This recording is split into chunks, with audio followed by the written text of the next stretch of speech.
And the first point I want to get over to you is that the world is not like that at all, or let us be more polite. The world in which I live is not like that at all. Bienvenue sur Radio Recyclerie, le podcast des idées, des débats et des écologies, à écouter en accès libre sur larecyclerie.com. Proposée par l'association WeShare, cette conférence aborde la question de la planification par temps de crise. Avec Hanan Somi, Pierre Musso et Julien Marchal. Que peut le plan face à l'urgence ? Ce qu'on veut dire par plan, c'est la planification écologique. Donc, en fait, c'est se donner une direction, des objectifs et avancer pour les atteindre. Et les urgences, c'est les situations de crise, les imprévus. Là, on l'a vu ces derniers jours, la canicule, ça peut être une inondation, une pandémie, tout ce genre d'imprévus et de crises qui nous submergent et pour lesquelles on doit trouver des réponses rapidement et des réponses qu'on n'avait pas au préalable parce que justement, c'est de l'imprévu et c'est à dimension extraordinaire. Est-ce qu'une forme de planification peut nous aider à répondre à ces crises, à ces urgences ? Et là, j'aimerais amener le terme de résilience. La résilience, on peut l'avoir sous deux aspects. Être résilient, c'est être en mesure de réagir à des crises et pour retrouver un état stable, que ce soit l'état d'avant ou un état d'après, mais un état stable. Et donc, pourquoi j'ai introduit la notion de résilience ici ? C'est parce qu'on peut l'avoir de deux manières. Être résilient, c'est savoir gérer les crises quand elles surviennent. C'est à l'instant T, trouver des réponses et gérer la crise.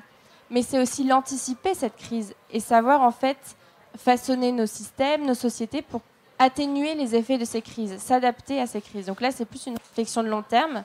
Et donc voilà, les deux questions, c'est est-ce que finalement la planification est vectrice de résilience ? Est-ce qu'on est plus capable, plus apte à résister aux crises à venir si on a un plan ? Ou au contraire, on se dit pour réagir aux crises, il faut qu'on soit agile et finalement, ce n'est pas un plan qui va nous aider à faire ça. Il y aura un temps de questions-réponses à la fin, donc notez-les, ne les oubliez pas, elles seront bienvenues. Et donc pour commencer, j'ai le plaisir d'être avec Pierre Musso, qui est chef de projet de transition systémique, c'est ça, à la ville de Paris. Hanan Somi, qui est maraîchère bio installée en Île-de-France à Chelles, et la ferme s'appelle Sauvage et Cultivée. Et puis Julien Marchal, directeur de l'innovation à l'ARS Île-de-France.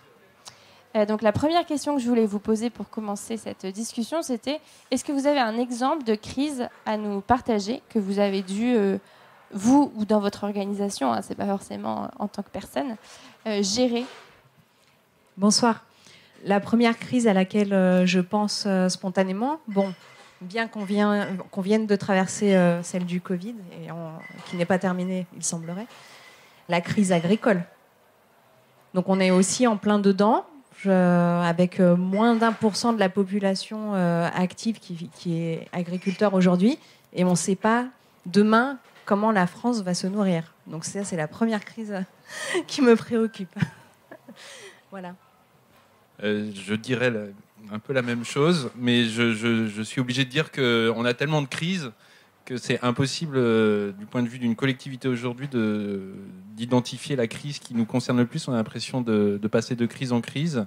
Notre service de gestion de crise est tout le temps en train de travailler sur une nouvelle crise, de la crise sanitaire aux conséquences de la crise de la guerre, de l'invasion russe en Ukraine, notamment avec l'accueil des réfugiés ukrainiens, aux canicules. Et puis, d'autres conséquences aujourd'hui de cette guerre en Ukraine sur effectivement les produits agricoles, sur l'énergie. Et puis, effectivement, là-dessus, le changement climatique qui en rajoute avec les sécheresses. Donc, on est pris là-dedans dans une juxtaposition de crise. Voilà. Et notre enjeu, c'est de ne pas s'enfermer dans cette gestion de crise. Et c'est ça, la résilience, une des définitions de la résilience territoriale qu'on porte à la ville de Paris, qui est portée par un certain nombre d'acteurs, c'est aussi qu'à travers l'anticipation des crises et la gestion de crise, on travaille à la transformation, et notamment pour participer à la transformation écologique et sociale. Tu en as parlé, donc ta définition de la résilience, ou la définition de la ville de Paris de la résilience. Tu étais quasiment complète. Après, c'est la capacité de chacun, de chaque organisation, de la collectivité, des entreprises, etc., à se préparer à des crises, à des chocs, à des stress aussi. On peut élargir à la pollution, à tout un tas de risques qui sont aussi des stress chroniques, aux crises épidémiques, etc. De s'y préparer, de gérer la crise quand elle arrive, et puis de revenir à un état normal, mais en même temps aussi de voir comment à travers une crise on peut se transformer, et comme on a des enjeux de transformation écologique, c'est aussi comment est-ce que on peut aussi capitaliser, notamment par l'anticipation, pour accélérer la transition écologique. Oui, alors moi il se trouve que je suis arrivé à l'ARS Île-de-France en mars 2020, au moment où s'est déclenchée une crise que personne n'avait vu venir forcément, la crise du Covid, il fallait bien en parler ce soir. Donc évidemment, moi c'est celle dont je m'efforcerai de tirer un certain nombre d'enseignements, notamment en regardant comment on s'y était préparé, comment on y a répondu, comment on y a bien répondu, comment on a pu par moments un peu moins mal y répondre parce qu'on n'était justement pas préparé. Et je rebondis sur ce que disait Pierre, c'est que donc moi je suis arrivé à l'ARS ne connaissant pas grand-chose au final au secteur de la santé, et en particulier à quelles étaient les missions d'une agence régionale de santé. Enfin, je les connaissais sur le papier. Je n'avais pas conscience de à quel point en fait, on gère des crises perpétuellement. Parce que dans le secteur de la santé, il y a des crises qui arrivent à peu près tous les 15 jours. Évidemment le Covid, évidemment la crise de l'accueil des réfugiés ukrainiens. Juste avant ça, il y a eu la crise des rapatriements d'Afghans dont il a fallu organiser l'arrivée à Roissy. Il y a la crise des EHPAD, il y a la canicule, il y a des inondations. Enfin bref, à peu près tous les 3 jours, il y a une crise qui se déclenche dans le secteur de la santé. Et il faut bien qu'on soit prêt lorsqu'elles surviennent. Parfois, on n'est pas prêt parce qu'on ne les avait pas vues venir. Et c'est là justement où il faut inventer des réponses. Justement, du coup, sur les réponses, est-ce que vous, dans les crises que vous vivez ou que vous avez vécues de par votre organisation, est-ce que des plans vous ont aidé à répondre à ces crises-là? Concernant la crise agricole, c'est pas moi, en tant que maraîchère installée, en train de s'installer, puisque c'est une installation, ça prend du temps, qui peut répondre seule. Et j'ai pas un plan qui serait venu d'au-dessus, en tout cas, il n'y en a pas actuellement, de plans qui viennent d'au-dessus pour répondre à cette question-là précisément de nourrir la France.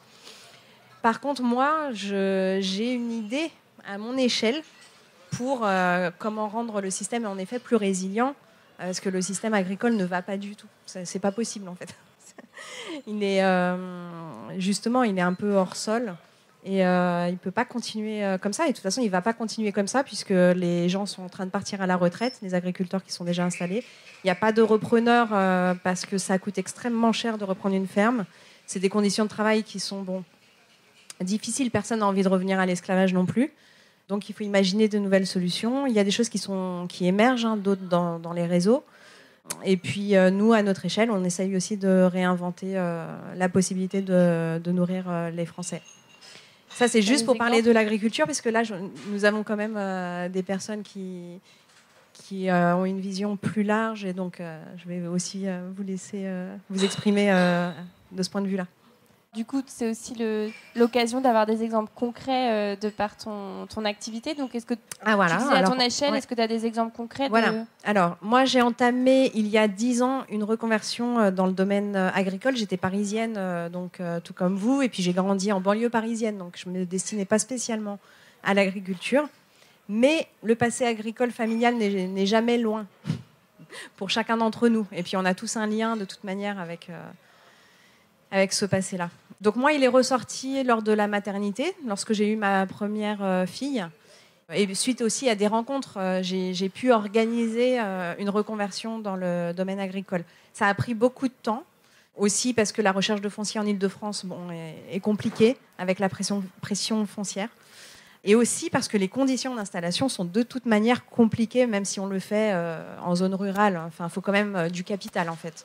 En plus des connaissances et de l'expérience, il faut du capital. Donc, je me suis lancée en entreprise individuelle en nom propre, c'est-à-dire que je suis responsable de tout ce qui peut se passer dans l'entreprise. Et ma réponse, celle que je suis en train d'imaginer, mais celle que je voulais dès le départ, mais qui n'a pas pu se faire dès le départ, c'est d'organiser justement un modèle agricole collectif, et c'est-à-dire d'essayer de réimpliquer les mangeurs des légumes de la ferme et d'autres personnes dans une société coopérative, c'est-à-dire de rendre vraiment collective l'aventure agricole et aussi pour que les risques soient partagés et amortis, qu'on les prenne à plusieurs, et y compris le risque climatique. Là, on l'a vu, on a eu une journée de canicule. Moi, ça a complètement changé mon planning sur la semaine, puisqu'on a essayé juste de passer cette canicule et arrêter de travailler selon ce qui était prévu, selon le plan. Mais je pense qu'on peut collectivement s'organiser pour répondre, en effet, enfin pas pour répondre, mais pour amortir en fait. Enfin, ça passe, selon moi, par quand même une réappropriation de chacun de la responsabilité, en fait, d'arrêter de déléguer tout systématiquement à en haut, à l'État ou à des experts, et qu'on se réapproprie la façon dont on veut qu'on soit nourri, pas forcément en allant cultiver soi-même dans le champ, mais en étant partie prenante. C'est-à-dire que la ferme, par exemple, que je suis en train de créer à Chelles, pour moi, c'est vraiment un outil de développement du territoire. Donc, en ce sens, elle devrait être soutenue aussi par, on va dire, les organismes publics. C'est pas tout à fait, pas exactement le cas pour le moment, mais elle devrait aussi être soutenue par les citoyens qui habitent ce territoire-là. Et bon, on y travaille. Ça va prendre du temps, mais voilà, c'est la direction que je me donne. Et pour moi, la pérennité d'une ferme, elle passe par là. Surtout que là où je suis installée, c'est des terres publiques. Ce sont des terres de la région Île-de-France. Donc, je me sens aussi en responsabilité de faire fructifier un bien commun. Ce n'est pas juste un jardin privé dont je souhaite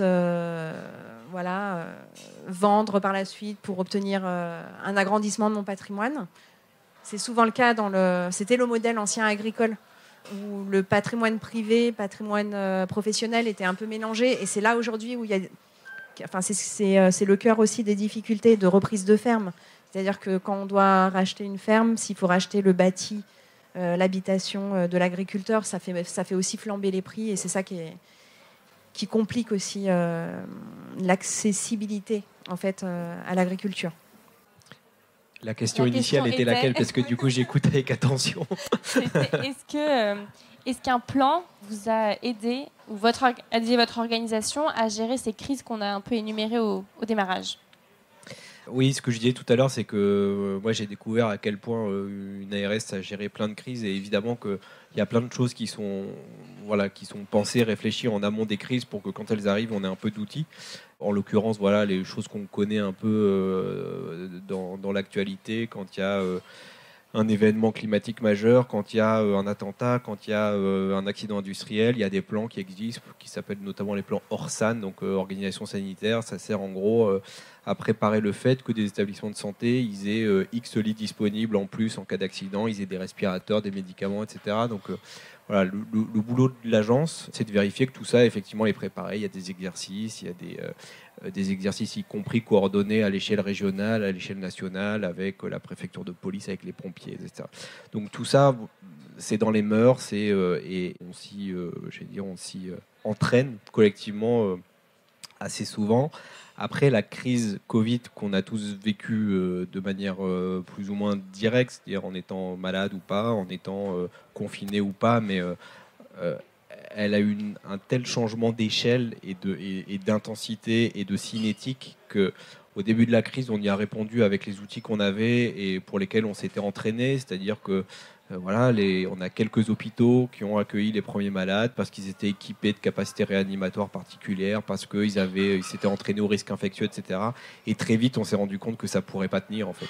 Et que très vite, il a fallu, mais en l'espace de quelques jours, voire quelques heures, qu'on bascule en se disant, en fait, là, avec les moyens qu'on a et avec les moyens pour lesquels on s'est entraîné ou plutôt préparé, ça ne passera pas. Et je me rappelle de jours du mois de mars 2020, du coup, où, en gros, pour vous donner une idée de l'ampleur de la crise, je parle que de l'Île-de-France, mais la situation était la même à l'échelle nationale. En situation classique, tous les jours, on a entre 5 et 10 personnes qui sont admises en réanimation parce qu'ils font un AVC, parce qu'ils ont un accident de la route, parce qu'ils sont en phase de décompensation de cancer. Voilà, entre 5 et 10 personnes, 15 parfois, au maximum des crises de grippe ou de bronchiolite, il y en a 15 ou 20, mais c'est tout, et fort heureusement. Là, fin mars 2020, on avait 350 personnes qui tous les jours entraient en réanimation, avec du matériel qui manquait, avec des équipes médicales qui manquaient. Et pourtant, on était préparé à pouvoir faire monter ou baisser la capacité, mais on savait que si on continuait selon ce qu'on savait, ça passerait jamais. Et donc, on a dû décider, en l'espace de 2 heures, d'ouvrir 1000 lits supplémentaires en 48 heures pour justement prendre en charge ces personnes en réanimation. 1000 lits de plus, en gros, la capacité normale en Ile-de-France est 1200 lits. C'est globalement, il y a des hauts, des bas, mais on sait que globalement, la vague, elle est autour de ces 1200 lits. La vague, l'occupation. Là, avec le Covid, on a ouvert 1000 de plus en 48 heures, donc en trouvant des respirateurs un peu où on pouvait, dans les camions de pompiers, alors il y avait des stocks qui étaient constitués pour ce genre d'événement. C'est là où la préparation, elle aide quand même, parce que on avait 400 respirateurs qui étaient stockés en cas de crise majeure, qu'on a utilisés. On avait des respirateurs qui étaient dans les camions de pompiers qu'on a remis dans les services hospitaliers. On a même des respirateurs de toutes les cliniques qui étaient fermées, typiquement les cliniques de chirurgie esthétique qui ne fonctionnaient plus. On a pris en 2 jours, on a ouvert 1000 lits. Ça, honnêtement, ça a requis que tous les acteurs se mettent autour de la table et que chacun apporte sa bonne idée, son idée intelligente à la résolution de cette crise. Et finalement, on a réussi. Mais le pic de nombre de patients en réanimation, il est arrivé à 2750 début avril, sur une capacité initiale de 1200. Donc si on n'avait pas ouvert ces 1000 lits, et plus après, en fait, il y a des patients qui n'auraient pas pu être pris en charge en réanimation, et c'est ce qu'on voulait éviter. Honnêtement, jusqu'au bout, on ne savait pas si on y arriverait. Et bon, finalement, c'est passé. Mais encore une fois, à la fois en s'appuyant sur les moyens qu'on connaissait et en se disant suffisamment tôt, en fait, on n'arrivera pas à continuer sur cette base-là. Il faut qu'on change de cadre et de braquet. Il faut faire autre chose. Donc à la fois, on voit que les plans sont utiles dans une certaine mesure, mais à un moment, ils sont dépassés. Enfin, ils sont potentiellement dépassés. Et c'est là qu'il faut trouver d'autres solutions, quoi. Alors, il faut trouver d'autres solutions, et je pense qu'il faut aussi être en situation... il faut avoir le courage à un moment donné de se dire on s'est préparé pour quelque chose, on a des recettes pour y répondre, mais là, ça ne le fera pas. Et c'est dur, en fait, déjà de prendre conscience de la vague qui arrive, ce qui n'était pas forcément évident. Alors nous, on avait toute l'info qui remontait, mais de l'info parcellaire, parce que, pareil, en France, on a des systèmes de veille épidémique qui sont au top et qui nous permettent de voir arriver des maladies, y compris qu'on ne connaît pas. Là, on le voit avec le monkeypox, par exemple, la variole du singe. Mais il faut réussir à interpréter l'information, à anticiper la tendance et à se dire, en fait, si la tendance, si on tire la courbe, en fait, on passe au-dessus de tout ce qu'on peut faire. Donc, il faut se dire suffisamment tôt et avec suffisamment de conviction pour embarquer tout le monde autour. En fait, il faut qu'on fasse différemment. Il faut qu'on sorte du cadre et qu'on invente d'autres choses. Je le dis avec détachement. Moi, j'étais pas en situation de décision. C'est pas moi qui ai décidé. Donc, moi, j'étais là juste là pour prêter main forte, mais c'est pas facile. Alors, je vais essayer de répondre à la question, qui est la question du jour. Donc, à quoi servent les plans en cas d'urgence, sachant que du côté d'une ville comme la ville de Paris, on a des plans et des plans et des plans pour faire face à toutes les crises possibles. Et on a notamment, comme toute commune, on a un plan communal de sauvegarde avec une spécificité. Donc, c'est un plan pour gérer les risques, mais la spécificité, c'est que en fait, c'est une compétence partagée avec la préfecture de police. C'est la préfecture de police qui a la compétence pour lancer l'alerte, et la commune, la ville de Paris doit suivre. Et ce plan cite, comme pour toutes les communes, tous les risques possibles. Alors je fais une petite première remarque sur la question alimentaire. Il y a juste le risque sur la chaîne alimentaire qui est cité au sens plutôt sanitaire, mais pas du tout tout un tas d'autres risques qu'on voit arriver, même pendant la crise sanitaire. On a vu des risques alimentaires du fait qu'il y avait un certain nombre de personnes vulnérables qui ne pouvaient plus accéder, pouvaient plus se nourrir. Il y a tout un tas de systèmes de solutions de distribution alimentaire qui sont arrêtés faute de bénévoles qui pouvaient y aller. Il y a tout un tas de risques qui n'ont pas été pris en compte. Et puis, on n'anticipe pas encore aujourd'hui dans ce plan les nouveaux risques alimentaires qu'on voit poindre. Bon, néanmoins, ce plan communal de sauvegarde a une utilité, par exemple pour la crise sanitaire. Ce plan prévoit des plans de continuité d'activité pour les services municipaux, donc ça a pu être mobilisé, par exemple, pour qu'il y ait une réaffectation des agents en fonction des besoins, des nouveaux besoins identifiés, sachant que tout ça, il y a aussi, avec un tel plan, il y a aussi toute une logique un peu presque militaire qui s'organise avec un service de gestion de crise à la ville qui devient le pilote presque de la ville en lien direct avec les autorités qui ont la charge de la gestion, qui sont en responsabilité sur la gestion de crise, la préfecture de police et dans le cadre des crises sanitaires, l'ARS. Donc tout le monde se met aux ordres finalement de ces autorités et la ville peut s'adapter. Voilà à quoi sert ce plan-là. Mais il y en a plein d'autres parce que le plan de communal de sauvegarde, c'est sur les risques identifiés. Et après, la ville travaille sur d'autres risques. Et on en a des plans. Alors, je vais en citer quelques-uns. Le premier, c'est le plan climat. Et son plan est la partie adaptation au changement climatique, qui est un moyen de travailler sur ces risques qu'on modélise de mieux en mieux. Le premier, c'est le risque de canicule à Paris. C'est celui-là qui est le premier identifié. Et on a un autre plan, Paris frais, pour trouver des manières de rafraîchir la ville. Et puis aussi des solutions en cas de canicule pour les personnes plus vulnérables, qui ont pu être actionnées brièvement ces derniers jours. On prépare l'anticipation de canicules bien pire encore par des exercices de crise qui sont faits avec la préfecture de police. Il y a bien sûr les plans je n'ai pas cité comme plan classique le plan de prévention des risques d'inondation, mais on travaille aussi sur les risques de pluie, puisque c'est l'autre risque climatique important à Paris, c'est l'augmentation des pluies intenses. Donc il y a besoin de désimperméabiliser la ville, de mieux utiliser les eaux de pluie pour éviter que des inondations ou que des débordements des égouts. On a aussi un travail après notamment sur l'alimentation. On a une stratégie d'alimentation durable, on a un plan d'alimentation. La stratégie, c'est la stratégie territoriale, et le plan d'alimentation durable, c'est pour nos cantines, nos restaurants solidaires, etc., pour participer à la transition agroécologique en allant vers plus de circuits courts, vers une agriculture, vers plus d'achats de produits biologiques, et un travail pour accompagner en même temps les filières alimentaires, les maraîchers, notamment dans des périmètres de proximité.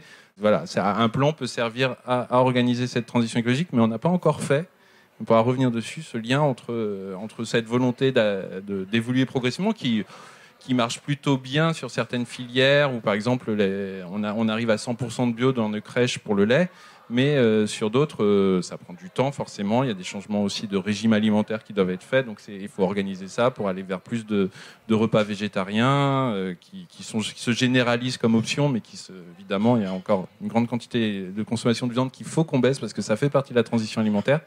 Et puis, comment on articule ça avec les risques sur l'alimentation qu'on voit poindre, notamment le risque d'augmentation, d'inflation qui vont contraindre un certain nombre de ménages, et puis voire des risques d'approvisionnement qui peuvent être bien plus importants encore. On nous parle de ces risques, puisque Paris, si il y avait une rupture d'approvisionnement, ne pourrait se nourrir que quelques jours, 2-3 jours. Voilà. 3 jours. Bon, merci déjà pour toutes vos réponses et toutes ces illustrations de comment des plans peuvent à la fois aider à gérer des crises et aussi initier un mouvement de transition. C'est plus ce que tu disais là. Peut-être pour revenir sur la partie vraiment gestion de crise, la pandémie, c'est, je pense, le meilleur exemple, en tout cas le plus frais. Quelles clés peux-tu partager sur la gestion de crise ? Qu'est-ce qui a fonctionné ? Alors, je ne reviens pas tout à l'heure sur le fait d'être quand même entraîné, d'avoir un certain nombre de réflexes, de ressources, des stocks de médicaments, des stocks de respirateurs, des exercices et des exercices qu'on fait conjointement. Tu évoquais tout à l'heure la préfecture de police qui peut coordonner un certain nombre d'opérations, soit de préparation à des crises, soit de gestion de crise. Je pense que c'est fondamental que quand on aborde une crise, les acteurs qui vont devoir la gérer déjà se connaissent entre eux, soit parce qu'ils travaillent entre eux au quotidien, soit parce qu'ils se sont entraînés ensemble. Je ne parle pas de relations interpersonnelles, quoique ça joue quand même beaucoup, mais en tout cas, voilà, entre institutions, entre acteurs, ça c'est le premier truc. Après, je disais tout à l'heure qu'à ce moment de point de bascule, il faut aussi se poser la question de, au final, qui on n'a pas sollicité et qui pourrait nous aider à répondre à cette crise. Au moment où on cherchait des respirateurs parce qu'il fallait ouvrir des lits de réanimation, on s'est dit « Ah, mais en fait, les cliniques vétérinaires, elles sont fermées. Ils ont des respirateurs qui se trouvent fonctionner aussi sur des humains. » Bon, si personne n'avait eu cette idée, on serait passé à côté de 300 respirateurs. Alors, c'est pas ces respirateurs qui ont armé les lits de réa tels qu'on les voit, qu'on les a vus à la télé, mais voilà. Après, il y a une autre clé de la réussite collective, parce que là, en fait, on parle pas de réussite individuelle. Au final, l'enjeu, il n'était pas individuel. Enfin, on était tous à peu près dans le même bateau. On était tous fatigués. On avait tous peur, parce qu'il faut le dire. Enfin, au final, quand on aborde une crise, on a beau être préparé. Franchement, ça fait quand même peur. Et c'est le fait de toujours veiller à ce que l'information circule le plus largement possible, pour éviter les doublons, pour éviter ce qu'on appelle des coûts de transaction. Enfin voilà, chercher une info quand la cinétique de la crise est tellement rapide, même si ça prend 3 heures, c'est peut-être déjà trop, alors qu'il suffit d'avoir le réflexe de faire des boucles, ou de... Voilà, ces moments notamment. Aujourd'hui, avec le télétravail, on fait des visios tout le temps, peut-être même un poil trop, mais on fait des visios, des conf calls dans tous les sens. Moi, quand je suis arrivé à l'agence, alors je ne sais pas si c'est parce que c'est l'administration publique, mais ce n'était pas encore hyper développé, on s'est mis à faire beaucoup de conf calls, et notamment avec tous les établissements de santé de la région. Il y en a 350 qui, en général, vivent leur vie de leur côté. Alors, ils se coordonnent avec leurs voisins, ils se coordonnent quand il y a des exercices d'incendie, des choses comme ça, mais globalement, l'ensemble des 350 hôpitaux de la région ne se parlent pas forcément tous les jours. Et quand ils parlent à l'ARS, c'est souvent pour se faire financer, pour se faire contrôler, ou pour recevoir un certain nombre d'injonctions. Donc, c'est pas forcément... dès le début de la crise, tous les jours, il y a eu une conftel avec les 350 établissements de la région, tous les jours, même quand il n'y avait pas grand-chose à se dire, pour faire circuler l'info sur l'évolution de l'épidémie, sur qui a fait croire, sur qui est en difficulté. Alors, c'est pas ça qui nous a fait passer la crise, mais en tout cas, c'est un exemple d'élément qui permet à tout le monde d'être sur la même longueur d'onde, et surtout à tout le monde d'être embarqué dans la réponse, et de pouvoir aussi brasser tellement large que même s'il y a une personne qui a une bonne idée quelque part, elle aura l'opportunité d'en faire part. Et ça, c'est pas évident, parce que ce soit dans le secteur sanitaire, que ce soit en réponse à des attentats ou à des accidents, c'est très processé en réalité. On a des outils de communication spécifiques, on a des systèmes d'information spécifiques, la préfecture de police est dans la boucle, tout ça est très... Et c'est normal, parce que l'organisation des secours, ça requiert beaucoup d'organisation, beaucoup de timing, etc. Et quand tout est processé, c'est bête à dire, mais c'est pas facile de faire émerger des idées un poil disruptives, mais qui sont quand même ultra opérationnels pour répondre à un besoin du moment. Donc ça, voilà, je pense que c'est important. Et le dernier truc, sans doute, qui a aidé, c'est que à l'agence, mais ailleurs dans les hôpitaux, tout le monde était tellement au bord du gouffre. Il y avait beaucoup de gens qui étaient malades. En plus, il y a eu des clusters. Enfin, moi, quand je suis arrivé à l'agence, il y avait un cluster. Il y avait 200 personnes qui avaient été contaminées sur les 1000 agents de l'agence, et les autres étaient en télétravail. Et en gros, il y a eu des appels aux volontaires pour dire, en fait, venez nous aider, parce qu'on n'arrivera pas à passer comme ça. Ça a été le cas dans les hôpitaux. Je me rappelle qu'il y a, à l'époque, l'Airbus du Premier ministre qui a fait des tours entre Toulouse, Bordeaux, Strasbourg et Paris pour ramener des soignants en Île-de-France. À l'agence, il y a eu jusqu'à 50 renforts externes qui sont arrivés. Moi, j'en faisais partie. Je ne travaillais pas dans le secteur de la santé initialement. Je suis arrivé à l'agence comme ça, sans trop savoir ce que j'allais pouvoir faire. Et au final, il y a eu cette possibilité d'embarquer des gens dans la réponse à la crise, et je pense que c'est aussi important en termes de ressources fraîches, d'idées nouvelles, et puis de petites mains aussi, quoi. Du coup, là, tu parles de renforts, mais qui intègrent l'organisation, en l'occurrence l'ARS, l'Agence régionale de santé. Est-ce que dans la réponse à la crise, les renforts de la société civile, des citoyens, sont intéressantes, mais pas pour rejoindre l'ARS, mais juste pour aider à un endroit ou à un autre? Julien, mais aussi... Ouais, je réponds vite, parce qu'on ne parle pas que de santé, c'est un exemple de réponse à des crises, mais pour intégrer l'agence, pas forcément, c'était plutôt des gens issus essentiellement de la fonction publique, mais on a aussi des gens du privé, des consultants qui sont venus parce qu'ils n'avaient plus aucun boulot, qui se sont dit, si je peux servir à quelque chose, ne serait-ce que pour faire des fichiers Excel, pour suivre des approvisionnements en masques, etc. Voilà, on s'est retrouvé à faire de la logistique, alors c'est pas du tout notre boulot. Après, les personnes, on va dire, issues de la société civile, c'est-à-dire hors fonction publique en l'occurrence, typiquement, il y en a beaucoup qui se sont mis à faire des repas pour les soignants. Souvent, c'était médiatisé parce que c'était assez chouette. C'est une organisation locale qui se mettait en place pour apporter des burgers aux infirmières qui bossaient la nuit pour intuber des gens. Enfin, voilà, ça se passe pas toujours comme ça tous les jours. Mais voilà, c'est un exemple de mobilisation de citoyens. Et puis, il y a tous ceux qui ont fait... Ah oui, et ça, j'oublie, c'est un truc important. Il y a beaucoup d'entreprises qui ont fait don... Enfin, parce qu'ils avaient des stocks, qui ont fait don de leurs masques. Alors, il y avait le stock de Santé publique France qui était, je ne reviens pas sur les masques, on sait qu'on n'en avait pas assez, c'est pas une nouvelle, mais il y a beaucoup d'entreprises qui ont fait don de leurs masques à l'ARS, et tous les jours il y avait des camions qui arrivaient, qui déversaient des palettes de masques, et voilà, on a dû faire le rôle de logisticien pour les envoyer un peu partout, dans les EHPAD, dans les établissements de santé, etc. Alors, il se trouve que j'ai commencé à à planter les arbres qui sont aujourd'hui sur la ferme, et donc à débuter cette aventure de la ferme, juste avant le premier confinement. Donc j'avais le droit de sortir, donc je sortais pour aller travailler. En l'occurrence, finir de planter les arbres et puis commencer à planter les premiers légumes.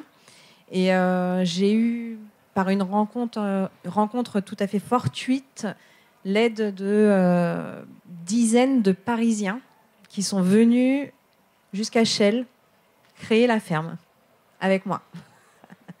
Donc ça a été une opportunité à ce moment-là d'avoir de la main-d'œuvre, parce qu'il y a un proverbe qui, je ne sais plus d'où exactement, mais qui dit qu'il faut un village pour créer une ferme. Et en effet, la responsabilité de nourrir la population, je le redis, elle se porte collectivement. Et c'est juste ainsi.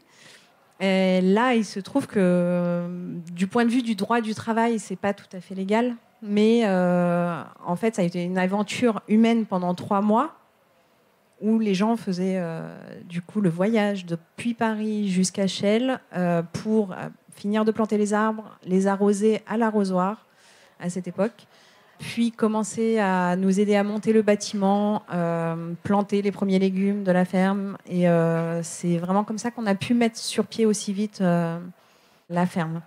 Donc, sur la question, oui, que tu... Est-ce que la société civile, les personnes peuvent aider donc, là, oui, du coup... de toute façon, c'est ce que je prône systématiquement, c'est qu'on a tous un pouvoir d'agir, qu'il suffit de placer là où on a envie de le faire. Que ce soit dans l'éducation, que ce soit dans la santé, que ce soit dans l'agriculture, pourquoi pas. Que ce soit simplement de soutenir des projets qui sont là pour faire avancer les choses et pour se mettre au service d'autres, oui. Merci. Voilà. Pierre, tu as un exemple à nous partager? Il y en aurait trop. Déjà, beaucoup de choses ont été citées. Julien en a cité plusieurs. Effectivement, il y a eu un élan de volontariat aussi à Paris comme partout.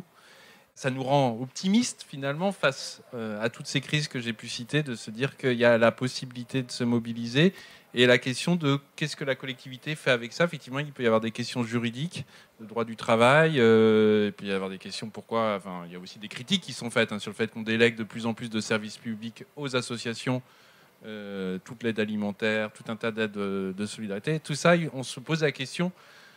À la fois, on en a besoin et en même temps, il faut réussir à l'encadrer. Alors, c'est quelque chose que la ville a pris à bras-le-corps à travers le programme des volontaires de Paris, notamment on a créé la fabrique de la solidarité qui est dans l'ancienne mairie du 2e, qui permet des formations, d'accompagner, de travailler avec des volontaires qui veulent s'engager.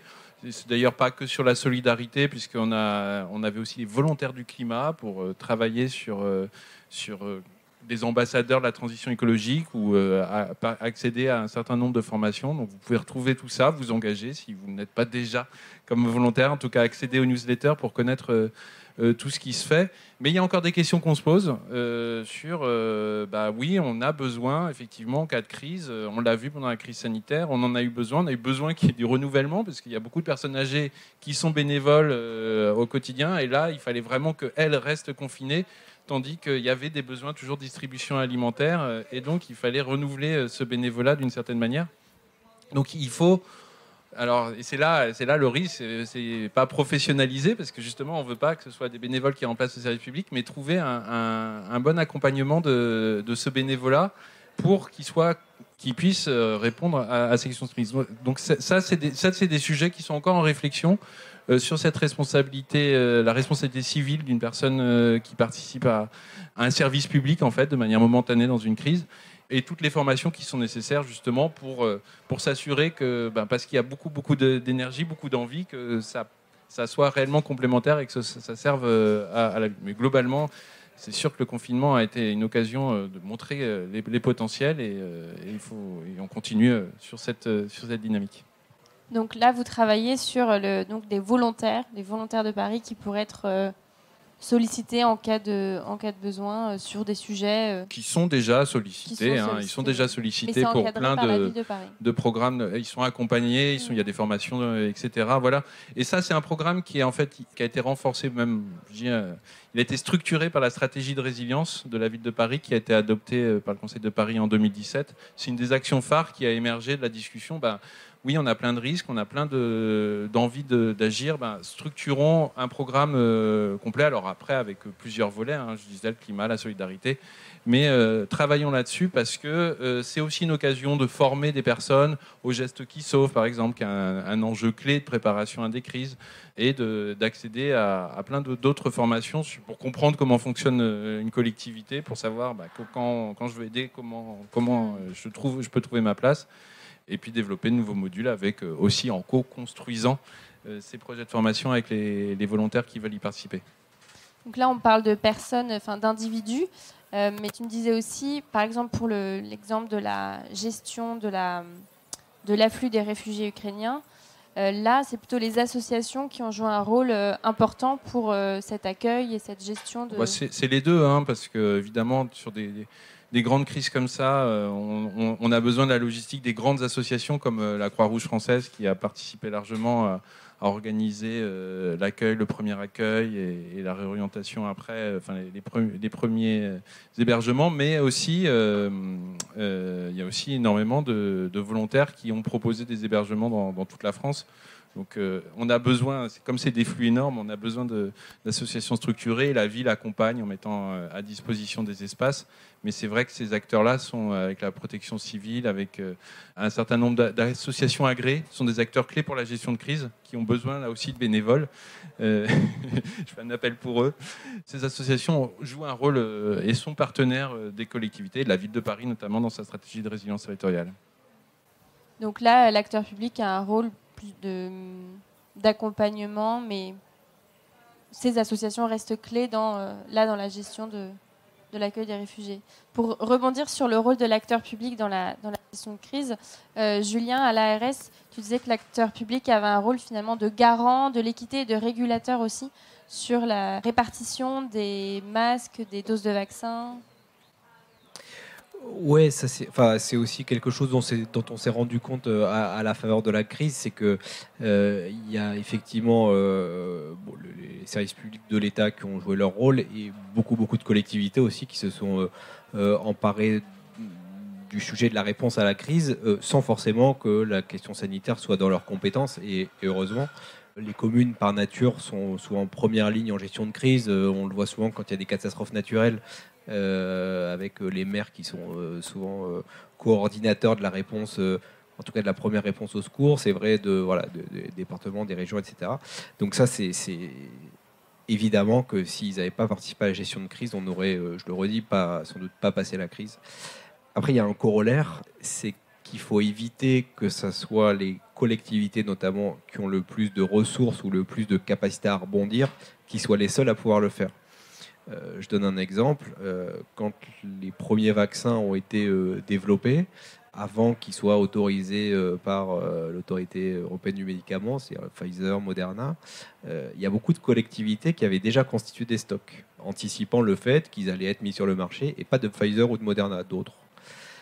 Qui se trouvent ne pas avoir été utilisés par la suite. Bon, bref, on s'est vite rendu compte que si on laissait, le marché, en l'occurrence c'est pas un marché, mais si on laissait les initiatives locales et individuelles se faire toutes seules, globalement, les communes les plus fortunées auraient acquis beaucoup de vaccins. Celles qui ne l'étaient pas, on n'aurait pas eu. Or, il se trouve que quand on regarde la mortalité et la surmortalité, c'est plutôt dans les quartiers ou les départements les plus défavorisés qu'ailleurs que la surmortalité a fait des ravages. Voilà, pour ne pas la citer, la Seine-Saint-Denis a le taux de surmortalité la plus importante d'Île-de-France, sans doute un des départements les plus touchés en dehors des dom-toms et encore. Et il se trouve que les communes de Seine-Saint-Denis avaient assez peu les moyens de faire l'acquisition de vaccins ou de masques. Voilà. Et donc ça, je trouve que c'est quelque chose aussi dont il faut avoir conscience, c'est-à-dire ne pas évidemment décourager les initiatives locales dans la réponse à la crise, parce que vraiment on a besoin de toutes les initiatives, et en même temps s'assurer qu'il y a une certaine forme d'équité territoriale. Alors, à l'échelle de la région, parce que l'ARS c'est régional, à l'échelle nationale, plutôt du côté du ministère de la Santé, mais je trouve que c'est assez marquant. À l'époque, le directeur général de l'ARS, qui était donc en gros le gars en première ligne qui dormait pas et qui gérait la crise côté sanitaire, disait souvent, en fait, quand il y a une crise comme ça, il n'y a pas de main invisible. C'est-à-dire que c'est pas la main invisible qui va faire en sorte que les ressources se répartissent de manière soit homogène, soit équitable, soit pour répondre aux besoins là où ils existent. Et franchement, c'est vrai, en fait. Si on laisse les choses se faire, il y a des départements ou des quartiers ou des communes qui continueront de ne pas avoir les ressources pour répondre à la crise. Ça a été le cas sur les masques, ça a été le cas sur les doses de vaccins. Et donc, quand on a réparti les doses, que c'était aussi la fonction de l'agence, les doses de vaccins, début janvier 2021, on avait 15 000 doses pour toute la région à répartir. En juin, on en avait 1 million. Évidemment, il y avait une très très forte pression des collectivités pour avoir le plus de doses possible pour leurs habitants, et c'est le jeu, c'est assez logique.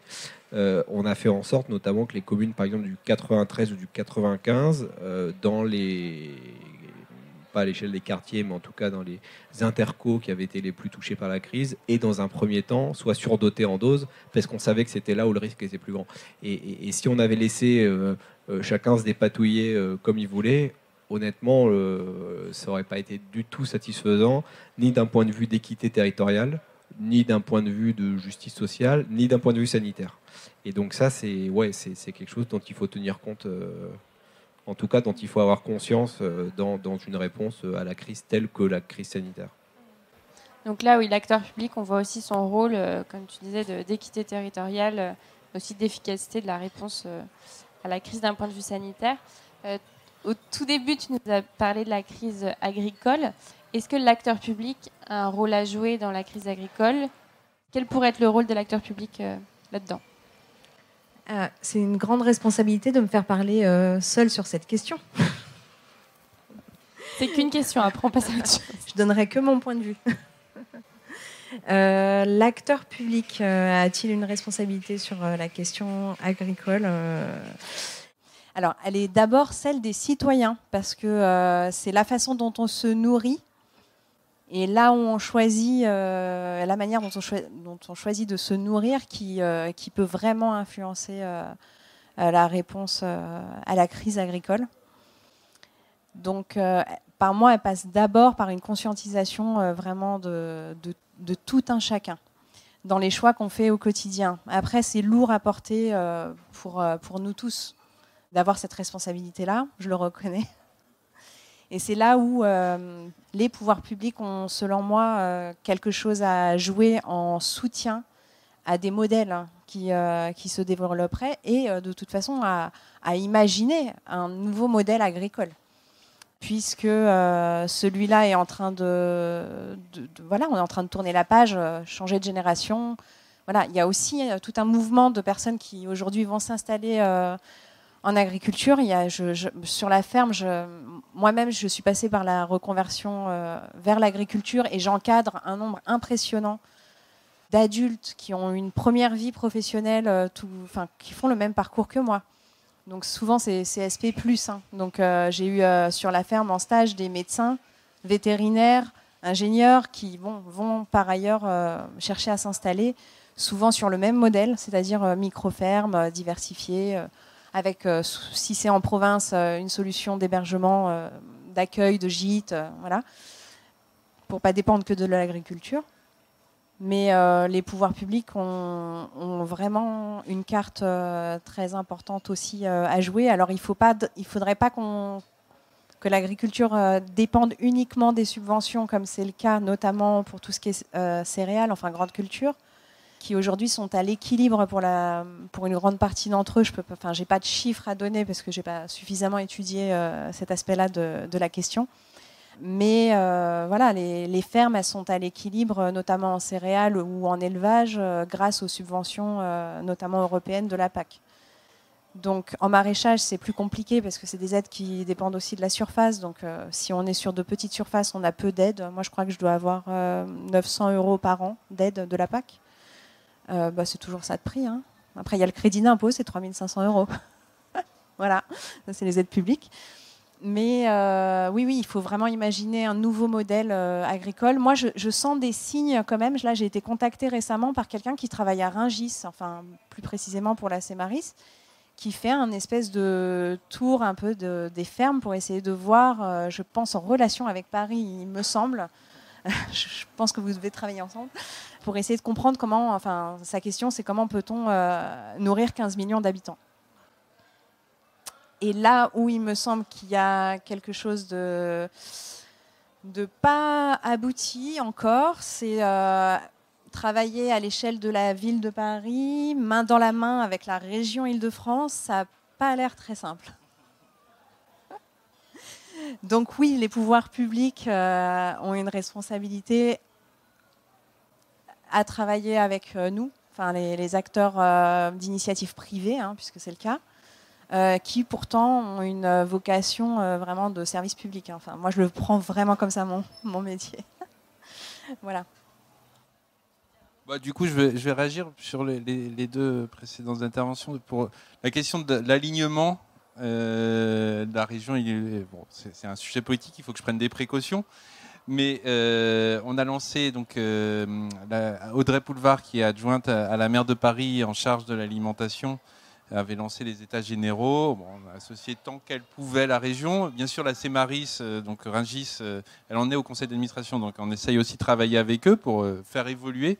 Mais on voit qu'on a besoin, aujourd'hui, on a une difficulté, et c'est l'enjeu de ce qu'on appelle le projet Agri-Paris, de fédérer et de trouver une ligne commune pour aller vers la transition agroécologique qu'on souhaite, et pas des fausses transitions agro-industrielles que le gouvernement a tendance à soutenir, notamment en lien avec la crise des céréalières ukrainiennes. On va continuer à soutenir de la production de céréales industrielles pour lesquelles on a besoin d'engrais. Et ces engrais, on a besoin pour les produire de gaz. Voilà. Et donc on tourne un peu en rond dans cette logique-là où on reste dépendant dans un modèle agro-industriel complètement dépassé. Les états généraux ont permis de converger avec un certain nombre d'acteurs. Bien sûr, il y a encore des divergences. La Chambre d'agriculture était là pour veiller un peu au grain, je dirais, mais on a quand même, dans ces états généraux, promu ce modèle de transition agroécologique. On a besoin du secteur de la santé aussi, puisque pendant longtemps, les nutritionnistes n'étaient pas forcément tous ceux qui aidaient à promouvoir une alimentation moins carnée, alors qu'elle est essentielle pour la transition agroécologique, aussi pour limiter la consommation de céréales à destination animale. Donc on a besoin d'aligner ces intérêts. Et ça ne peut pas se faire tout seul. La ville a peu de compétences, elle a peu de terres à proposer, elle a surtout des toits pour proposer un peu d'agriculture urbaine. Elle a quelques terres qui ont été mises à disposition parce qu'on a quelques possessions en dehors de Paris qui ont pu être mises à disposition dans des programmes pariculteurs, des programmes qui ont permis les premières fermes urbaines dans Paris, mais qui servent aussi, qui sont aussi mis à disposition en dehors de Paris, mais c'est vraiment très très peu au regard des besoins. Donc voilà, c'était pour une première réaction, c'est notre souhait, et c'est aussi pour ça qu'on pousse la Semaris effectivement à évoluer. Et bon, on regarde un petit peu, c'est une bonne nouvelle qui s'intéresse aux maraîchers d'Île-de-France, mais il faut voir jusqu'où ils iront dans le changement de modèle. Je peux aussi réagir sur la partie sanitaire, là, alors je ne reviendrai pas sur les histoires de vaccins, d'achat de vaccins, mais nous, la ville de Paris a mis à disposition tous ces stocks de masques au maximum. Après, sur l'achat de vaccins, je crois qu'il y a eu des périodes compliquées il y a effectivement des incitations où tout le monde se demandait quel allait être le vaccin. Mais cette question d'équité territoriale est un bon sujet. Bon, je me permets un aparté. Moi, il y a quand même une saturation des centres de vaccination parisiens tout de suite.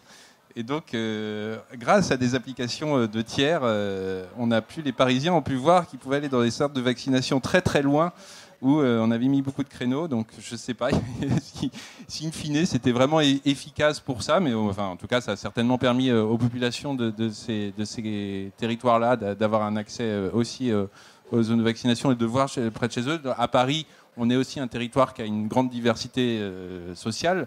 Et on a poussé à avoir des centres de vaccination qui étaient dans les quartiers prioritaires, ceux où on voyait que la population se faisait peu vacciner. Donc on a promu aussi... Alors c'est pas forcément de l'équité territoriale, c'est justement c'est une discrimination positive qui a été mise en œuvre. Et la crise sanitaire a réinterrogé ce service public d'équité territoriale, parce que en fait, on a besoin de savoir là, notamment c'est une crise sanitaire, là où les messages ne passent pas, là où les personnes ne vont pas se vacciner ou n'adaptent moins les gestes de prévention. Et il y a besoin d'aller vers. Et ça, la politique d'aller vers, c'est une petite évolution de l'action publique qui avait démarré avant la crise sanitaire, mais qui a été la crise sanitaire l'a mis en avant. Donc ça veut dire aller vers, ça veut dire avoir une bonne connaissance des inégalités territoriales, des inégalités sociales, des problèmes par exemple de langue, des problèmes, il peut aussi avoir des questions culturelles à prendre en compte, et d'organiser l'action municipale non pas sur un principe d'égalité sur tout le territoire, mais en mettant des moyens qui vont aller dans les quartiers ou vers les personnes qui sont aujourd'hui les plus éloignées ou qui ont moins bénéfice des actions publiques qu'on veut promouvoir. Et pour une épidémie, c'est essentiel puisque là, la diffusion fait que quelques messages généraux vont passer dans une partie de la population, mais dans certains, on a bien vu qu'effectivement, c'était plus difficile d'atteindre certaines populations. Merci. Très très court parce qu'après j'aimerais alors très court. Moi, ce que je trouve aussi de très passionnant dans la façon dont j'envisage mon métier, c'est que vraiment, enfin, c'est au cœur de toutes ces problématiques-là, aussi bien de celles de santé et que celles de réponse à la transition écologique ou aux crises à venir, ou alors aux crises dans lesquelles on est déjà. Mais voilà, ce qui a fait aussi le lit du Covid, c'est les maladies métaboliques. Et les maladies métaboliques, elles sont aussi liées à, c'est-à-dire obésité, diabète. Donc c'est très très lié à la façon dont on vit, à notre mode de vie et à la façon dont on se nourrit.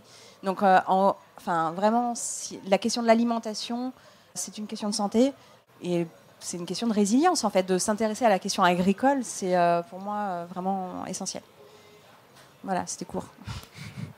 Avant de vous laisser les questions et la parole, je voulais aller sur un dernier, l'aspect que je mentionnais au démarrage dans l'introduction, le deuxième aspect de la résilience qui était plus sur l'anticipation des crises, l'adaptation et donc l'atténuation des chocs à venir. On en a déjà un petit peu parlé là sur le rôle de l'acteur public, notamment dans le soutien au monde agricole. Est-ce que, donc à la Ville de Paris, vous avez une stratégie résilience ? Est-ce que tu veux en parler un petit peu, Pierre ? Puisque c'est dans cette logique-là plutôt d'adaptation, anticipation, atténuation des chocs futurs. J'en ai parlé un petit peu. Après, la stratégie résilience essaye de prendre en compte beaucoup de risques, ça a été priorisé, mais il y a quand même 35 actions qui ont été élaborées. Donc je ne vais pas faire la liste des 35 actions, j'en ai cité très très peu en fait. J'aurais pu aller plus loin sur des actions phares, mais la stratégie résilience, du coup, en prenant en compte l'ensemble des risques, en associant des parties prenantes. Puis là, on va essayer de faire des ateliers, de voir comment on peut travailler avec des volontaires de Paris, avec d'autres, avec des citoyens et citoyennes pour travailler sur de nouvelles actions. On voit que la stratégie résilience, elle permet de travailler autrement sur des enjeux de transformation écologique. C'était un des sujets, comment on fait puisque c'était la précédente conférence sur cette planification écologique.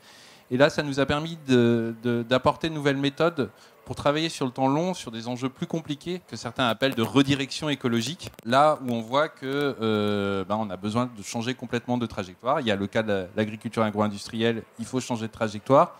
Dans la stratégie résilience, il y avait un travail sur le périphérique, le boulevard périphérique. Alors c'est là qu'on se rend compte qu'il faut du temps long. Et peut-être comme l'agriculture, on fait beaucoup de partage, d'échanges pour travailler sur comment est-ce qu'on va faire évoluer nos attachements au regard de cette infrastructure qui ne correspond plus pose des problèmes au regard de cette transformation écologique, qui pose des problèmes aussi en termes de fracture urbaine. On n'est pas loin de... Vous pouvez le traverser là, à quelques centaines de mètres. Peu le font finalement au quotidien parce que voilà, c'est des quartiers. Bon, même s'il y a eu beaucoup de renouvellements urbains qui se sont faits, il y a encore une fracture urbaine très très importante là, et il y a un problème écologique par rapport à la nécessité de réduire l'usage de la voiture polluante.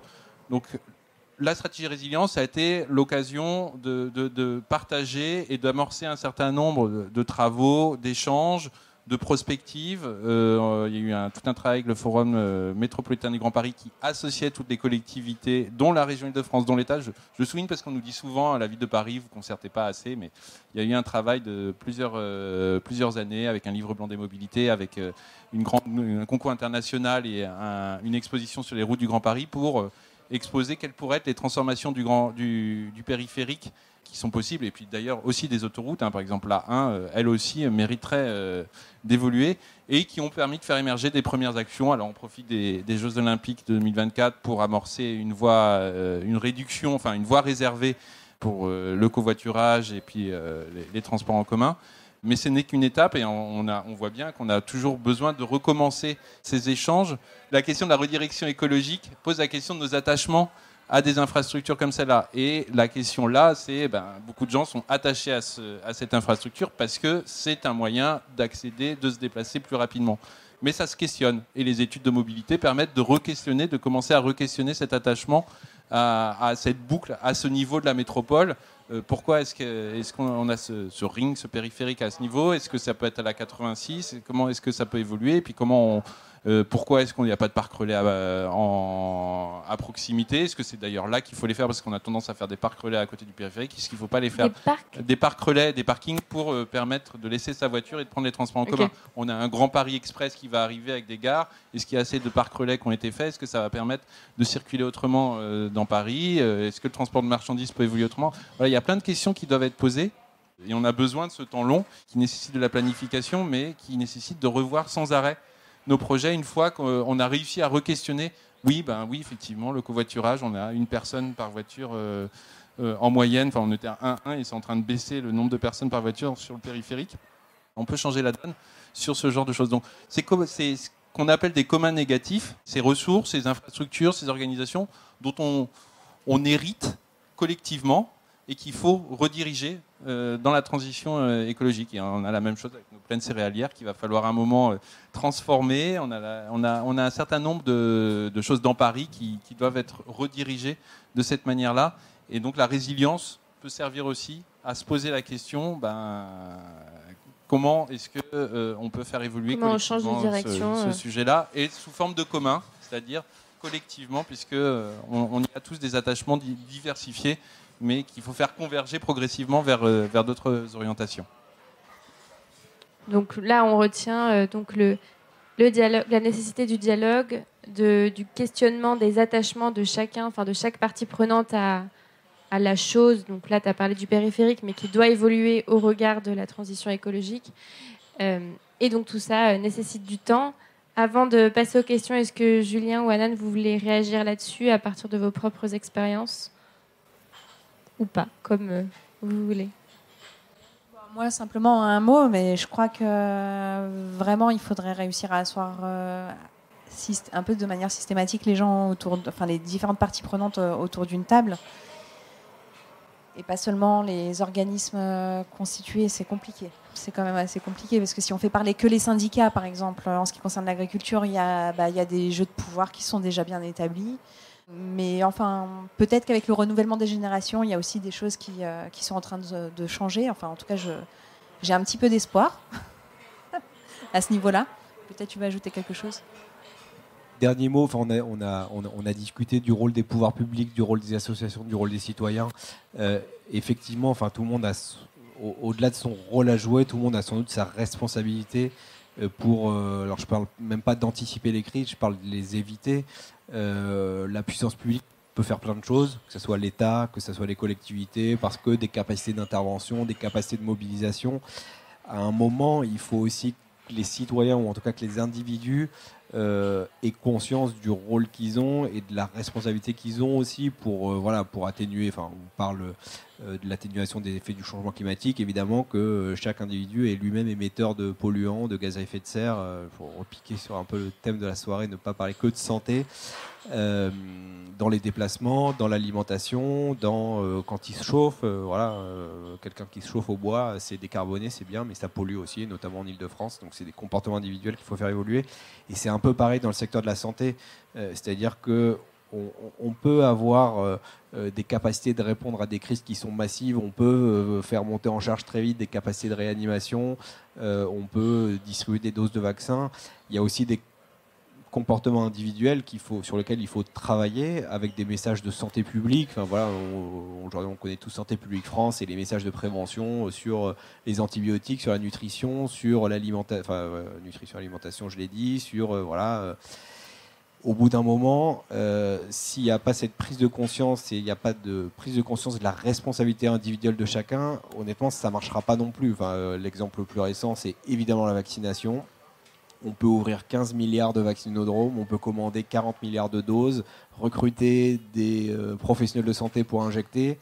Si les gens ne se vaccinent pas, et s'ils font le choix individuellement de ne pas se vacciner, en réalité, on ne surmontera jamais la crise. Indépendamment du rôle des pouvoirs publics, des associations, des collectivités. Donc voilà, je pense qu'il y a aussi ça à avoir en tête, c'est-à-dire que chacun, dans ce qu'on mange, dans ce qu'on produit, dans la façon dont on se déplace, on a une responsabilité individuelle et elle impacte évidemment le bien-être des autres. Et ça, je pense que c'est aussi important à rappeler. Bon, j'espère que tu n'as pas lancé un autre débat parce qu'on sait que la question de la vaccination est complexe. C'était une opinion fois divergente, mais qui est partagée par 90% de la population. Est-ce que vous avez des questions ? N'empêche, c'est un bon moyen de lancer les questions et la discussion.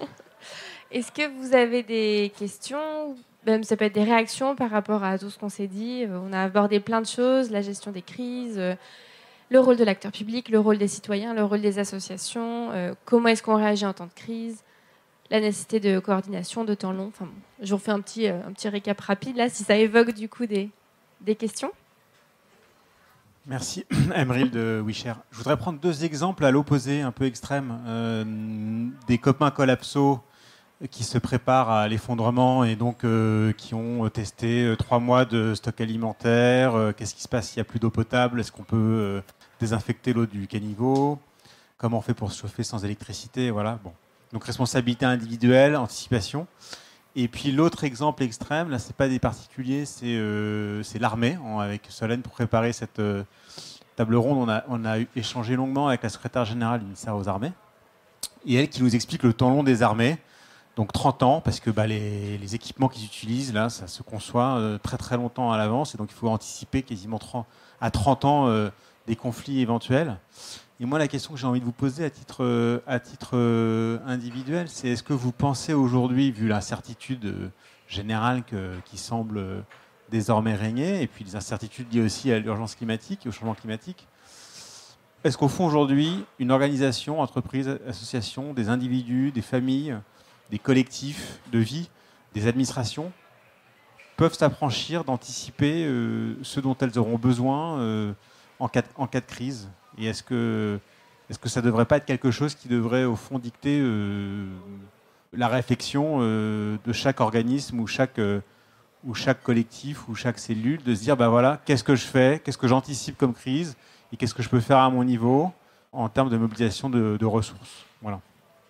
Donc, est-ce qu'on acte qu'on vit dans un monde de crise et que du coup on s'adapte et on les anticipe ? Exactement. Est-ce qu'il y a d'autres questions ? On peut en prendre plusieurs d'un coup ?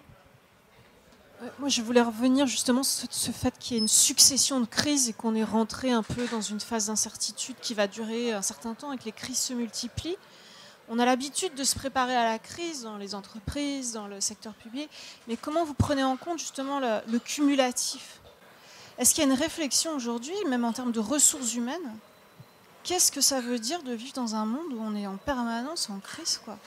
Et comment vous gérez ça, quoi ? Parce que c'est complètement désoptimisé, j'imagine, par rapport à la gestion des ressources humaines classiques. Donc, voilà. Merci. Donc, cumul des crises et vivre dans un monde de crise. Je commence.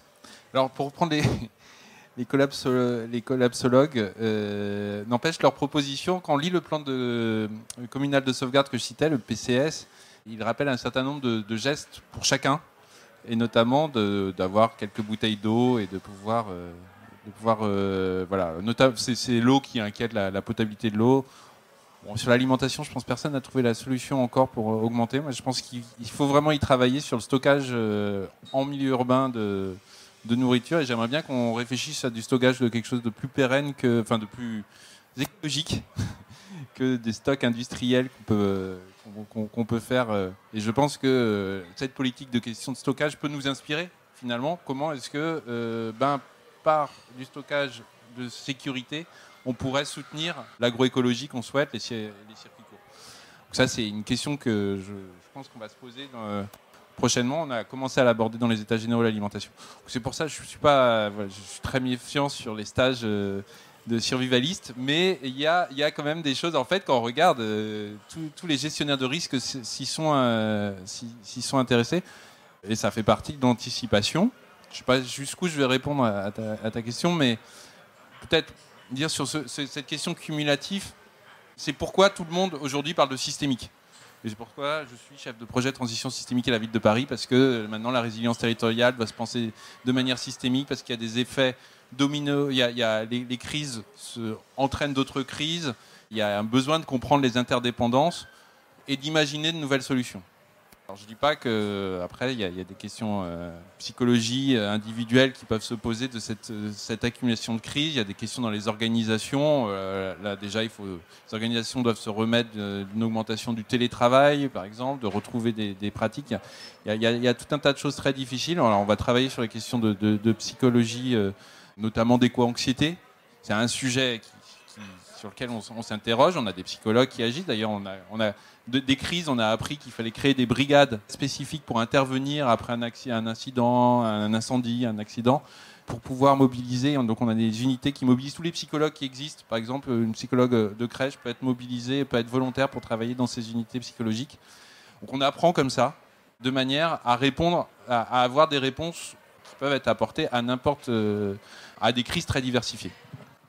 Du coup, je me permets une micro-question, un rebond sur ce que tu dis. Du coup, est-ce que ça veut dire qu'il faut sans cesse apprendre de nos réponses aux crises ?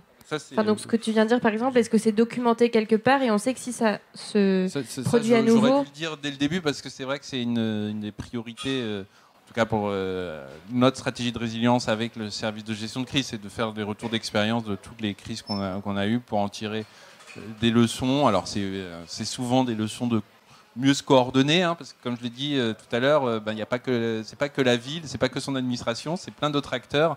Et à chaque incident, on a à apprendre sur comment est-ce on répond mieux aux victimes, aux proches de victimes, parce qu'il y a plein de services qui sont concernés. La ville le maire d'arrondissement peut être sollicité. En plus, la ville de Paris est déjà compliquée dans son organisation. On améliore de crise en crise nos capacités d'organisation. Et puis on invente de nouvelles approches. Et une des approches qu'on souhaite développer plus dans la stratégie de résilience qu'on a commencé à travailler, c'est tout ce qui peut se faire à travers la solidarité de proximité, avec des expériences qui montrent que quand les gens se connaissent entre voisins, déjà ça peut permettre de limiter l'appel aux urgences, puisque pour un bobo quelconque, la personne isolée va appeler son voisin plutôt que d'appeler directement les pompiers. Et donc ça peut limiter aussi, et ça peut aider les services d'urgence. Et donc sur les solidarités de proximité, on a fait une enquête récente pour voir comment ça fonctionnait. Et voir comment la collectivité peut accompagner. Donc on a fait une enquête ethnographique en regardant les initiatives qui sont souvent portées par des leaders de quartier et qui peuvent être plus ou moins facilitées par la puissance publique. Et ça permet, c'est pas que je cite la question des urgences, mais on voit que il y en a eu plein des initiatives de quartier aussi. On a étudié ça dans les quartiers du 14e et du 17e, et on a bien vu que ça avait participé à des solidarités pour par exemple la fabrication de masques. Ça a permis une action collective, mais ça a aussi renforcé d'autres actions plus importantes, par exemple de lutte, d'accompagnement de femmes isolées, de mères isolées, d'accompagnement scolaire. Il y a un certain nombre de choses qui ont été entraînées par un renforcement de solidarité de voisinage. Pour ma part, il me semble qu'il n'y a pas beaucoup d'incertitudes, mais plutôt de certitudes sur ce qui nous attend ou ce qui attend la génération suivante. Et sur comment on se prépare à tout ça, ça repose actuellement quand même beaucoup sur des initiatives individuelles. Et je trouve qu'on n'est pas encore très structuré sur le minimum. Je ne sais plus, c'est toi qui parlais tout à l'heure des gestes de premier secours. Ça, moi, j'ai jamais appris les gestes de premier secours. C'est quelque chose que j'ai envie de faire, mais je pense que c'est quelque chose qui devrait être enseigné déjà à l'école. Bien sûr, on sait qu'il faut réactualiser ces gestes régulièrement, mais ça, c'est une des bases qu'on n'a pas du tout. Et puis, pour le reste, voilà, il va falloir faire évoluer un petit peu, en effet, peut-être un peu les programmes scolaires aussi, la façon dont on aborde ce qui est enseigné, puis aussi en réalité. Enfin, faut qu'on ait passé ce stade un peu que tout le monde soit bien au clair avec les enjeux auxquels on est aux prises actuellement. Et à partir de là, on pourra. Je ne pense pas que toutes les organisations encore en aient conscience, les entreprises. Voilà, je pense que, enfin moi, ce qui s'est passé à la ferme concrètement l'année dernière, c'est d'abord en 2020, il y a eu quand même beaucoup de gens qui sont venus acheter local et bio. Et puis l'année dernière, j'ai vu personne. J'ai une vente le samedi, et là, tout le monde était, je pense, sur les terrasses à Paris en train de boire de la bière. J'avais personne à la ferme. Peut-être que la bière était locale. La bière, ça nourrit. Mais bon, après, ça pose des questions de santé. Enfin, il n'y a pas que la responsabilité individuelle, elle est essentielle, mais il y a comment on organise voilà, la ville de Paris, la région sans doute, l'ARS, enfin, il y a quand même un certain nombre d'organisations qui y travaillent, mais ce n'est pas encore très généralisé. C'est encore je pense, marginal, même au sein on va dire, des politiques. Si on regarde pas à l'échelle de Paris, mais à celui du gouvernement, c'est pas le cœur du projet du gouvernement, par exemple. Enfin, oui. C'est juste pour dire que sur les gestes qui sauvent, c'est une politique qui est partagée. Ça a besoin de s'actualiser. Moi-même, il va falloir que je me réactualise parce que ça date du collège, ça commence à être vieux. Et en même temps, il n'y a peut-être pas assez de séances de formation. Mais en tout cas, c'est soutenu par les collectivités, je pense l'État, et par des acteurs, la brigade des sapeurs-pompiers, la Croix-Rouge. C'est leur priorité effectivement, de former tout le monde régulièrement aux gestes qui sauvent. Après, je rebondis là-dessus parce que je trouve que c'est intéressant, ça montre à quel point on a une capacité à apprendre des crises et à très vite que ça retombe. Ça sera vrai sur le Covid, sur les gestes de premier secours. Moi, je me rappelle qu'après les attentats de novembre 2015, tout le monde voulait se former au premier secours en se disant mais s'il m'arrive ça à côté, je sais même pas comment, moi non plus, je sais pas, comment poser un garrot, comment voilà. Et au final, il y a quand même un effet de retombée. Tu évoquais le fait qu'en 2020, voilà, tout le monde avait pris conscience qu'il fallait effectivement se recentrer un peu sur la proximité. Au final, ça s'estompe. La question, c'est comment on arrive à faire en sorte que ça devienne un peu structurel. Je trouve que c'est pas évident. Et pour répondre aux deux questions très rapidement, sur la première, c'est-à-dire la fatigue psychique, mentale qui peut découler du fait qu'on a quand même une succession de crises, oui, c'est oui. Je vais dire à l'échelle interne, c'est-à-dire de l'ARS et à l'échelle externe, on le constate. Au sein de l'agence, encore aujourd'hui, il y a tellement de trucs qui se sont succédés, la crise Covid, et puis qui n'est pas finie honnêtement, enfin, je veux dire, dont on continue un peu à gérer les ressauts. C'est usant.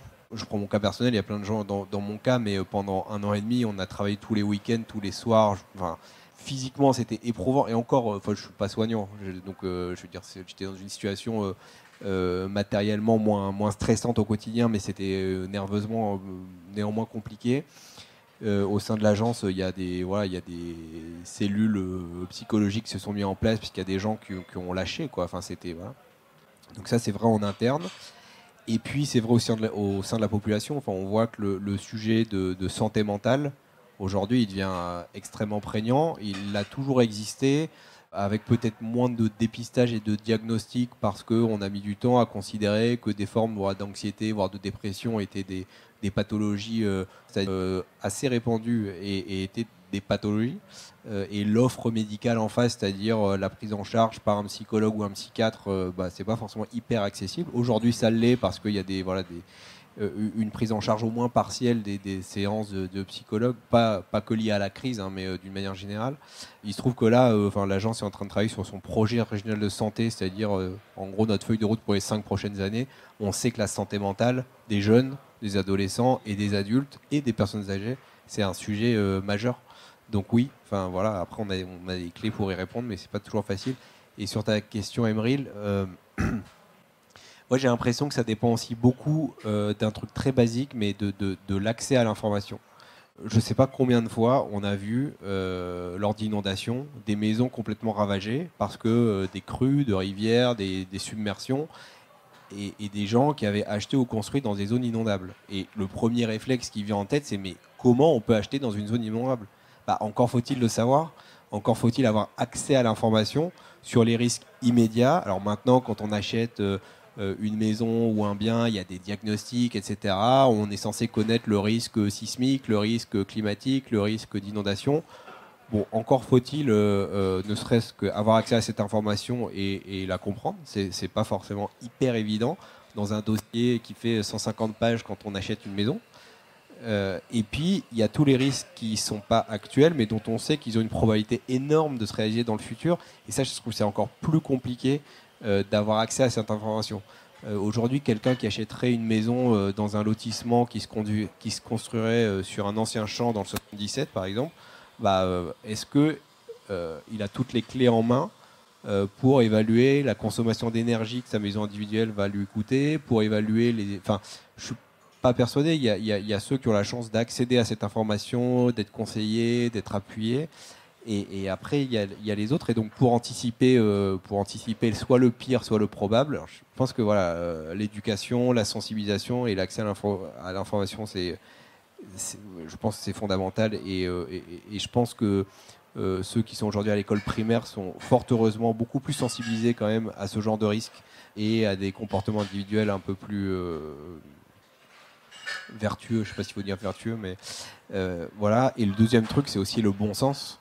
Honnêtement, pour se préparer à des crises, encore une fois, c'est bête à dire, mais je pense que typiquement, mes grands-parents savaient mieux se préparer à des crises que moi, parce qu'ils avaient un potager et qu'ils savaient qu'en cas de canicule, en fait, tout crevait, que le stockage de l'eau à domicile, c'est quelque chose qui était sans doute assez répandu à une époque où il y avait beaucoup plus de coupures d'eau. On pense France métropolitaine, mais dans les dom-toms et notamment dans les Caraïbes, il y a des coupures d'eau tous les 3 jours. Les gens, ils ont des stocks d'eau chez eux, ils ont des capacités énergétiques propres en cas de coupure de courant. Enfin voilà. En fait, c'est devenu du bon sens parce que voilà, je pense que c'est un peu les deux et parfois ça manque. Est-ce qu'on sait s'il y a d'autres questions après ? Est-ce qu'on peut anticiper les questions à venir ? Non ? Tu peux parler alors, hein. Mais on va quand même finir pour libérer. Mais je voulais réagir. Alors je vais citer du Serge Tisseron, enfin pas une citation, mais Serge Tisseron a essayé de définir la culture du risque et de promouvoir une culture du risque partagé ou de la sécurité partagée en disant que ça passe par une connaissance des gestes qui sauvent. Il a beaucoup travaillé sur la mémoire des catastrophes aussi, qui lui paraissent nécessaires pour que chacun ait conscience. Et donc, il a travaillé sur un site où on peut revoir tous les accidents sur toutes les géographies. Donc, j'ai regardé ceux de Paris pour voir toutes les crises, tous les accidents qu'il y a pu y avoir à Paris. Mais il insiste aussi vraiment sur la culture partagée du risque et qu'il ne faut jamais ne faire que de la responsabilité individuelle. Et je prends l'exemple de la santé mentale. Moi, le risque de questions de santé mentale, c'est toujours d'être sur l'individualisation du problème de santé. Je vous citais le problème du télétravail dans les organisations. Je pense que beaucoup sont touchés par la désorganisation qui a été induite par une accélération du télétravail. Ça a conduit plein de changements. Beaucoup d'organisations en sont sorties malades. Et les maladies des organisations, ça ne se traite pas par des soins uniques. Il y a besoin de soins individuels, mais il y a besoin aussi de travailler à l'échelle de l'organisation. La santé mentale, c'est aussi, ça se soigne aussi par des collectifs de travail qui échangent pour voir comment est-ce qu'on peut apporter des soins. Et donc le risque, ça serait et c'est le risque aussi qu'on a dans toutes les stratégies de résilience territoriale, c'est de se concentrer sur la responsabilité individuelle et d'oublier qu'il y a énormément de leviers à mobiliser pour une culture du risque collectif. Je vous parlais des solidarités de voisinage, mais il y a plein d'autres actions, ce qu'on appelle en mauvais français d'encapacitation, d'empowerment, pour que collectivement on apporte des réponses aussi à un niveau collectif. Merci. J'ai une question sur qu'est-ce qu'on va faire des personnes pas capables, justement. pas capables d'accéder à l'information. On l'a vu pendant le Covid, tu l'as dit, les personnes qui ne sont pas rendues compte sur les effets des vaccins, quelle que soit leur peur, hein, je veux dire, qui pouvaient être légitimes.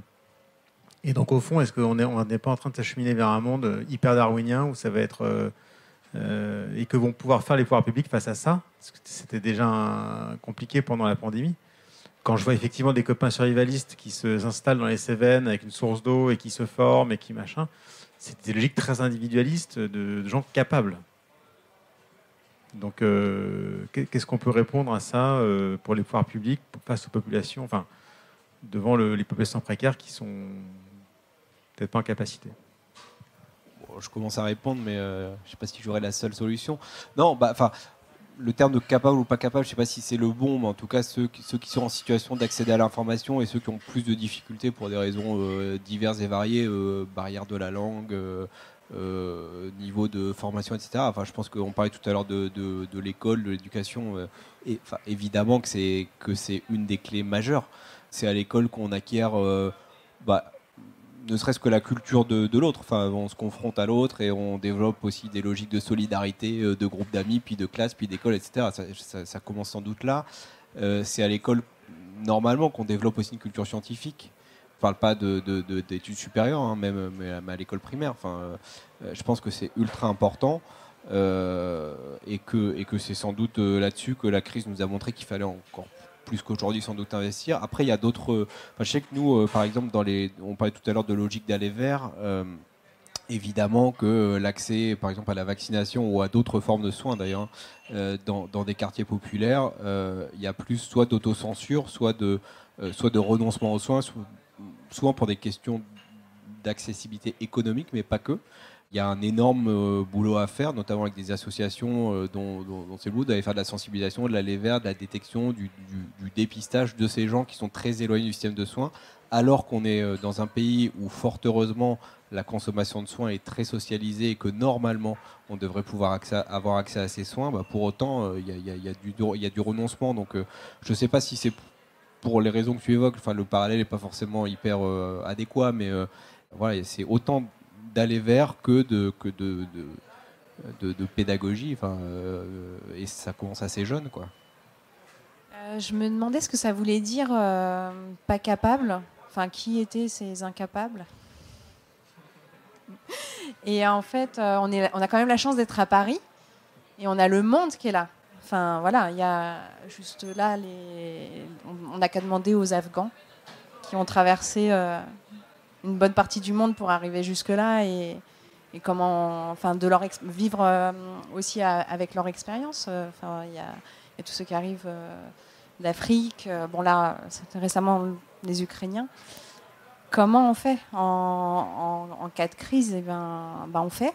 Enfin voilà, ça se fait. Il y a ceux qui ne sont pas organisés mais qui sont partis quand même. Et puis il y a quand même de la solidarité et ceux qui sont capables, ils vont aider ceux qui ne sont pas capables et puis il y en a qui ne seront pas aidés. Et puis, je ne sais pas. Moi, j'ai déjà répondu d'une certaine manière avant ta question. Par l'encapacitation, j'ai parlé des solidarités de voisinage. Je pourrais rebondir sur les écoles. Alors, ce n'est pas la ville de Paris qui fait les programmes scolaires, donc c'est pas... Même si on peut accompagner des formations aux gestes de premier secours, etc. Mais par contre, on fait des actions dans les écoles dans l'idée que, alors c'était dans le programme municipal, l'école capitale du quartier, on fait des projets, il y a les cours Oasis par exemple, qui sont des projets de transformation de l'espace public, de la cour d'école pour enlever le revêtement d'asphalte et en faire un îlot de fraîcheur. C'est aussi un projet de construction qui permet d'accueillir des familles, d'élargissement des horaires d'ouverture, qui peut accueillir des familles, voire des gens du quartier, dans l'école, notamment en canicule, et qui a été un levier pour travailler sur des événements à l'intérieur des écoles. Et en fait, ça peut être un lieu où se rencontrent des gens, surtout si c'est une école publique et si on a lutté contre la ségrégation scolaire, qui est un autre enjeu, on va pas le traiter ici, mais c'est un gros enjeu de politique publique, d'avoir une vraie mixité sociale. Et du coup, en travaillant sur des projets comme cela, on peut créer à la fois des événements conviviaux et aussi des projets collectifs qui permettent de se rencontrer, des personnes très diverses de se rencontrer et de se connaître et donc de diffuser aussi, d'avoir des solidarités qui vont pouvoir se propager. Donc c'est en démultipliant ce genre de projets collectifs qui cherchent à associer des personnes aussi plus fragiles que je crois qu'on peut répondre à cela. Maintenant, il faut en inventer plein d'autres parce qu'il y a encore beaucoup de personnes trop isolées, trop vulnérables qui en cas de crise, on le voit, n'ont pas accès à l'information, n'ont pas accès aux services publics, ne les connaissent pas. Donc tout ça est à retravailler. Je crois que là, c'est vraiment la fin. Merci beaucoup. Moi, je pense que je retiens de notre échange cette dimension collective, en fait, qui va nous aider à anticiper les crises, à les gérer quand elles sont là. En tout cas, moi, c'est ce que je retiens. Et donc, le collectif à l'échelle des organisations, à l'échelle des individus, du voisinage, et aussi le point sur l'école, que en fait, tout démarre à l'école et que tout passe par l'alimentation. Voilà, merci beaucoup à toutes et à tous. Bonne soirée et à bientôt peut-être. Et merci aux intervenantes. Merci pour votre écoute. Toutes nos émissions sont disponibles en podcast sur larecyclerie.com. Vous pouvez également suivre nos actualités sur Facebook, Instagram ou, encore mieux, venir échanger avec nous à la Recyclerie, au 83 boulevard Ornano à Paris, métro Porte de Clignancourt.